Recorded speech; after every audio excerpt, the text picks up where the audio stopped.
ಇನ್ನು ವಾಹನ ಸವಾರರಿಗೆ ಮತ್ತೆ ಬಿಗ್ ರಿಲೀಫ್ ಕೊಡುತ್ತಾ ಸಾರಿಗೆ ಇಲಾಖೆ ಅಂತ. ಯಾಕೆಂದರೆ HSRP ಪ್ಲೇಟ್ ಅಳವಡಿಸಲು ವಾಹನ ಸವಾರರ ಮೇಲೆ ಸದ್ಯಕ್ಕೆ ಕ್ರಮ ಇಲ್ಲ ಅಂತಕ್ಕಂಥ ಒಂದು ಸುದ್ದಿ ಈಗ ಸಿಗ್ತಾ ಇರತಕ್ಕಂಥದ್ದು. ಹಳೆಯ ವಾಹನಗಳಿಗೆ HSRP ಅಳವಡಿಕೆ ಗಡುವು ಮತ್ತೆ ವಿಸ್ತರಣೆ ಸಾಧ್ಯತೆ.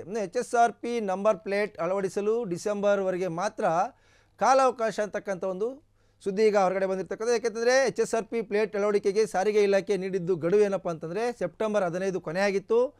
ಸೆಪ್ಟೆಂಬರ್ 16ರ ಬಳಿಕ HSR ಪ್ಲೇಟ್ ಇಲ್ಲದ ವಾಹನಗಳಿಗೆ ದಂಡ ವಿಧಿಸ್ತೀವಿ ಅಂತ ಸಾರಿಗೆ ಇಲಾಖೆ ಈ ಹಿಂದೆ ಹೇಳಿತ್ತು. ಆದರೆ ದಂಡಾಸ್ತ್ರ ನಿರ್ಧಾರದಿಂದ ಈಗ ಹಿಂದೆ ಸರಿದಿದೆ ಅಂತಕ್ಕಂಥ ಸುದ್ದಿ ಈಗ ಸಿಕ್ಕಿರ್ತಕ್ಕಂಥದ್ದು.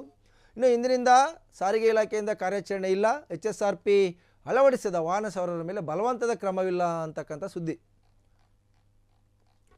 ಇನ್ನು ಇದರ ಸಂಬಂಧಪಟ್ಟಂತೆ ನಾಳೆ ಹೈಕೋರ್ಟ್ನಲ್ಲೂ ಕೂಡ ಸಹ ಅರ್ಜಿ ವಿಚಾರಣೆ ಇದೆ. ಸೊ ಅದಾದ ಬಳಿಕ ರಾಜ್ಯದಲ್ಲಿ ಯಾವ ರೀತಿಯಾಗಿರ್ತಕ್ಕಂಥ HSRP ನಂಬರ್ ಪ್ಲೇಟನ್ನು ಅಳವಡಿಕೆಗೆ ಮಾನದಂಡಗಳು ಅಥವಾ ಕೊನೆ ದಿನಾಂಕ ನಿರ್ಧಾರ ಆಗ್ಬೋದು ಅಂತಕ್ಕಂಥದ್ದು. ಒಟ್ಟಿನಲ್ಲಿ ಈವರೆಗೂ ಕೂಡ ಇನ್ನೂ 1.49 ಕೋಟಿ ವಾಹನಗಳಿಗೆ HSRP ನಂಬರ್ ಪ್ಲೇಟ್ ಅಳವಡಿಸಿಲ್ಲ.